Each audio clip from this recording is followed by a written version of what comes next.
What's going on, you guys? It's your boy Patrick, aka Addicted to Combat, back for another week of Best Bets and Props, where I go over all of my betting action for this weekend's UFC card, which is the women's bantamweight title on the line up in Canada at UFC 289 this Saturday. We've got 11 fights on the card as it currently stands right now, pre-weigh-ins. I'm recording this, but I've got a handful of money lines, 5 money lines, and a handful of props.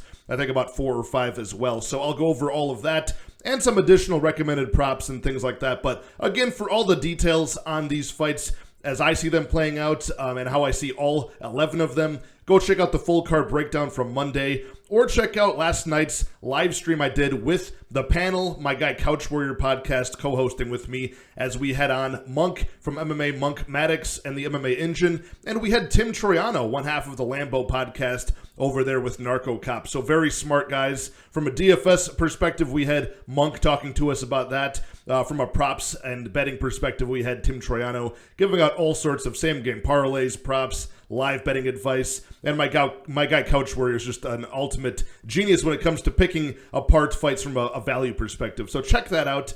Like the video, subscribe to the channel. Let's get into all of the money lines I have, starting with a pretty chalky one. Now, I gotta say, you guys, I did screw up a lot of the line movement this week. Sometimes I beat it, and I'm always honest about when I do. But this time, I paid a bigger price than what you can get right now. David Dvorak is my first money line over Steve Ursig at flyweight. I paid minus 275 to win 1 unit.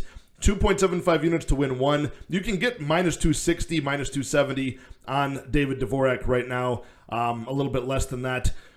Steve Ursig is on short notice. He's making his debut. He's traveling for this fight, and I think there's a clear advantage in not only the UFC experience on the part of David Dvorak, but also his striking is just so much more advanced, in my opinion. You got to remember that even though David Dvorak is on a 2-fight losing streak against high-level, champion-level talent, Mateusz Nicolau, who's a technical striker, and Manel Kape, who's technical, explosive, and a very good grappler. Before that, David Dvorak was on a 16-fight winning streak. He's got a very well-rounded game. He's got good jiu-jitsu, wrestling that's decent at a certain level, and his striking is, I think, very good at distance and in the pocket at close range. Steve Ursig is debuting. He's not had the highest level of competition in Australia. He's kind of, mostly a grappler is what he goes for. The wrestling, it's okay in pieces, but he just goes for the takedowns and gets the back takes however he can, which I like the tenacity, but I just really struggle to see where his cardio is better than Dvorak's and where his striking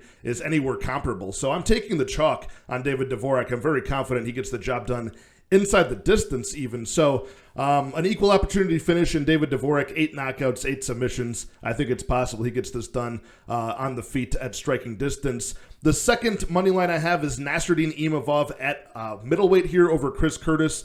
2 units on Emeev at minus 150. He's going to have the size, including a 6'3" height. At 185 is huge against most, especially against Chris Curtis, who's 5'10". The reach is comparable, but obviously there's a lot of kicks involved from Nasruddin Emeev. That leg length should be an advantage. So the output at striking range, at distance, all in the favor of Emeev here. Chris Curtis, more of a power-hitting, fight-ending moment winner, which has worked well for him as an underdog, which he is here, but I gotta say, I think the decision win is likely for Emeev over 3 rounds. I think this plays out like another guy with a size advantage and output advantage, which was Jack Hermanson defeating Chris Curtis by decision last summer. I think it's kind of like that.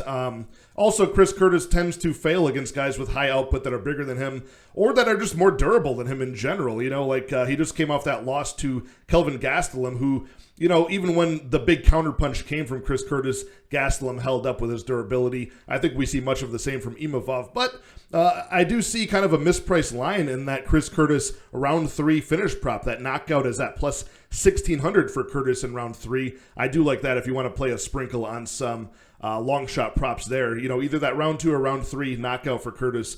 Wouldn't mind that. I think that's his path. But if it goes to the scorecards, I think Emeev is a fast starter. Chris Curtis is a slow starter. I think we see this going in the favor, at least 29-28, Nasruddin Emeev.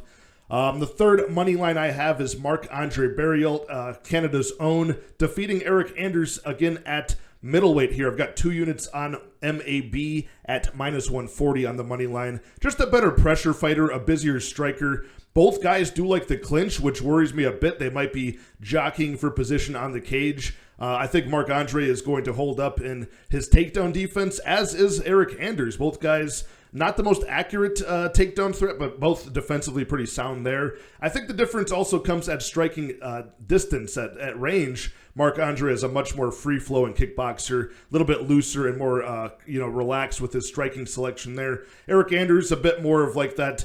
He looks like a former football player, looks like an athletic guy with a lot of fight miles, very stiff and robotic as a very giant middleweight that could easily fight at 205 if he wanted to. He's just a little slow and robotic on the feet. I think Marc-Andre's strikes will reach the target there at range. But it could get close at clinch distance. So got to count on Marc-Andre to use his cardio and his just working through fatigue. And that durability aspect as well to get over on Anders. But I see this going to the scorecards quite a bit. Hopefully the Canadian judges will see it for MAB. Like I said, 2 units at minus 140, but I do have some props on the the fight going to decision, which I'll get into in the props section. But another money line I've got, number 4. This is one on another Canadian here, Mike Malott over Adam Fugit at 170. I like Mike Malott quite a bit here. I think he's a more technical fighter than Adam Fugit pretty much everywhere. Striking is much more clean and powerful. The submission game, clean, precise, effective.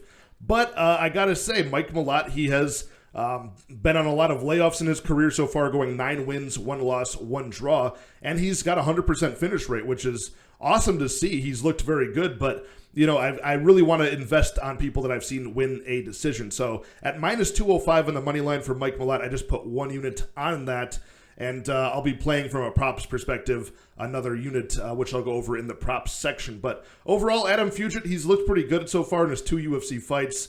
The one against Mike Morales, who's a young, very talented fighter with a lot of advantages, knocked him out in round 3. And then most recently, I did cash. I bet Adam Fugit at plus 270 to defeat Kinoshita last time out. I think that was February. But again, another young, like 22-year-old fighter who was used to finishing people quickly. When they approach an awkward, unorthodox fighter that's decently well-rounded like Adam Fugit, those fighters tend to freak out when they don't get that early finish. He was able to overwhelm Kinoshita that night.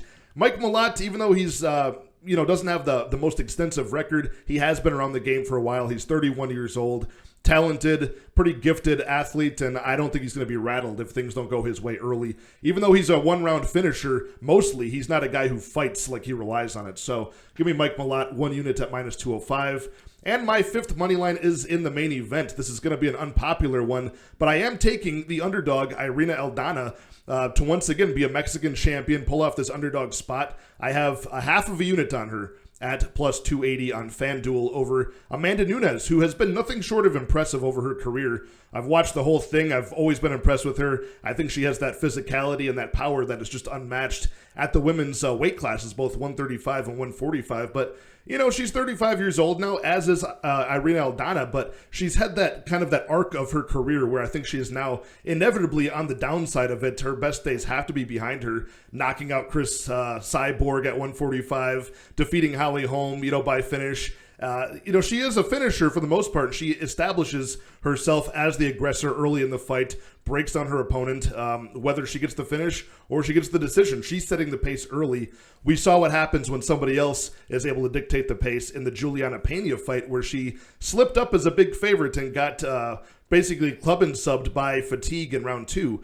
That could happen here if she chooses to have a firefight at boxing range with Irina Aldana, who I think is a better boxer technically than Amanda Nunes. She could slip inside of those big looping punches from Amanda and really do work and establish herself as the bully early.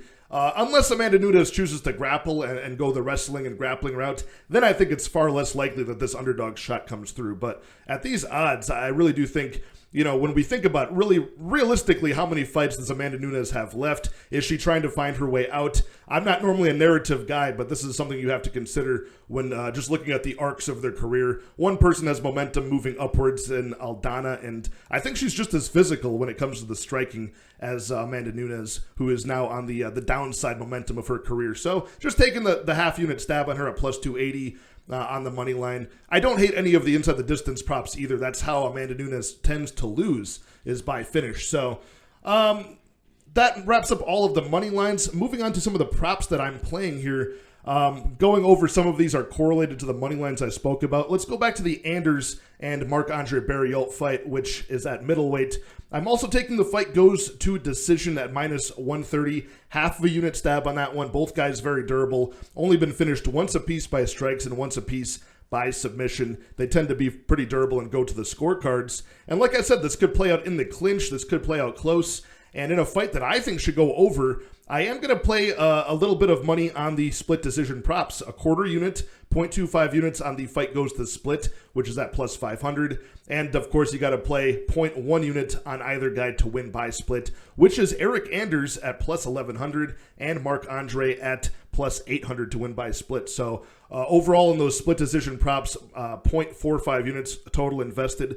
And normally if I'm confident enough to put 2 units on a guy like Marc-Andre on his money line, I'd be confident enough to think that this would not be close. This wouldn't go to a split decision. But it's since these split decision props are so kind of oddly priced, like I think it's off considering how often I think this does go to decision. So I'm confident that Marc-Andre wins, and he's the busier fighter, better cardio, better effective weapons at distance and inside the clinch. But, you know, these prices are so kind of, unfairly priced for a fight that should go the distance. And we've got Canadian judges, a region we haven't been to in a while. The judging could get wacky. Either guy could get their nod from the judge. So let's have some fun and kind of save ourselves if that money line goes sideways. If Eryk Anders should win, hopefully it's a close fight by split and we get some profit either way. The second money line, the second prop I have is going back to the Mike Malott Adam Fugit fight. Like I said, I've got that 1 unit on Mike Malott's money line at minus 205, but I also have 1 unit on the fight to end under 2.5 rounds, which is at minus 265. So kind of a steep price to pay, just putting 1 unit on it. I do think Mike Malott, if he wins, it's the way he does win, 100% finish rate, either by submission or knockout. But if Adam Fugit should overwhelm this guy, if he proves that Mike Malott, certainly can't go effectively into round 2 or round 3, hopefully we get that finish from the Fugit side under 2.5 rounds. So I'm feeling that Mike Malott should win pretty early. He's the more athletic, technical guy in all areas. But the third prop I have is another inside the distance prop. This time it's on Dan Ige to defeat Nate Landwehr by finish. His money line is around minus 250. I don't want to pay that kind of chalk when we're talking about somebody as gritty as Nate Landwehr, who's going to press forward and work for the underdog cash at all times. But I do think Ige wins. I just think that money line is right about where it should be. Now, inside the distance at plus 130, I'm just paying 0.75 units to do that, to win just under 1 unit. I think the club and sub is live. Dan Ige is a pretty good grappler as well. Haven't had a chance to see that lately because he's been out-wrestled by guys like, the Korean Zombie, who's always slept on, guys like Movsar Evloev, who's an effective wrestler and very talented guy, probably a title challenger. But I think Dan Ige is going to have a lot of opportunity to use that slick boxing as well, get the knockout here as Landwehr presses forward, and is just always defensively unreliable, especially in round 1. He always wants to taste his own blood before he gets going, does Nate Landwehr. So inside the distance for Dan Ige, plus 130. I think either the club and sub or knockout is likely here. So the fourth and final prop I have is actually a DraftKings same game parlay. This is Beneil Dariush to defeat Charles Oliveira, but in a very specific way. Just a quarter unit, 0.25 units at plus 675. The following same game parlay is. So if you build it with Dariush, his money line to win, most knockdowns and most takedowns, and over 299.5 seconds. So that means that he's going to win the fight. He's going to do that, after round 1 or by decision, and he's going to have the most knockdowns and most takedowns. I think the most knockdowns is live because Dariush has that awkward kind of southpaw way of striking. That big overhand left we saw made Mateusz Nicolau hit the canvas. He does have some other comeback knockouts on his career. But, Charles Oliveira, on the flip side, he's been knocked down in all 4 of his last fights consecutively. and he's always eager to let you knock him down so he can play jiu-jitsu off of his back. That also feeds into the most takedowns for Dariush, who I think will be kind of like Islam Makhachev in Oliveira's last fight. He's not going to be scared to get into the guard of Oliveira, maybe complete a takedown after stunning him on the feet. And Oliveira is always pretty eager to accept that bottom position and work off of his back for the sweep or attack the submission. And then over 299.5 seconds is a way you can add that to mean that this goes over one round. I don't see a quick finish from the Dariush side here. I think he's going to play a pretty patient fight, kind of stifle all of the offense of Oliveira, who I think is the better striker on the feet, but I think Dariush is the better wrestling and the better grappling on the mat to stay safe. So just 0.25 units at plus 675 odds. That would be around 1.7 units cashed if that comes through. So a way to build that on DK I think makes sense, and all those things correlate with one another. So those are all of the money lines, all of the props. I think 5 money lines, about 4 props or so. I do have a greasy round robin lottery parlay I put together, just a 5-leg prop round robin. Marc-Andre Barriault decision at plus 165. Chris Curtis round 3 knockout at plus 1600. Mike Malott round 1 at plus 200. Dan Ige submission at plus 700, and Beneil Dariush decision at plus 350. All 5 of those. So we're looking at just $1 on the 5-leg parlay to cash. We're looking at 50 cents on all combinations, which is 25 bets in total for the round robin at 5 legs. So $13 50 cents. Just a lottery ticket there. If they all cash, it's something like $4,000 for the round robin side, another $4,000 for like the if all cash together. But as long as we get 2 of those big plus money ones, we should be profitable to, make up for that $13 lottery ticket we built. So very low investment just to have some fun and potentially have a big red panty night at the end. So those are all of the props I like, all the money lines I like. Let me know in the comments what you guys are doing to make money on this 11-fight card at UFC 289. Women's bantamweight defended by the GOAT, double champion Amanda Nunes, taking on Irina Aldana. I like that fight quite a bit. It's always fun to see Amanda Nunes try to add another notch to her resume as one of the best fighters of all time. And of course, that long-awaited Charles Oliveira, Beneil Dariush grappler versus grappler matchup. Can't wait for that either. So hit the like, hit the subscribe. Again, check out the full card breakdown if you haven't for all the details. And also check out that star-studded panel I did with Couch Warrior, Monk Maddox, and Tim Troiano. And I'll talk to you guys next time. Hope you guys cash big this weekend, and we'll be right back at it for more UFC action next week. Cheers.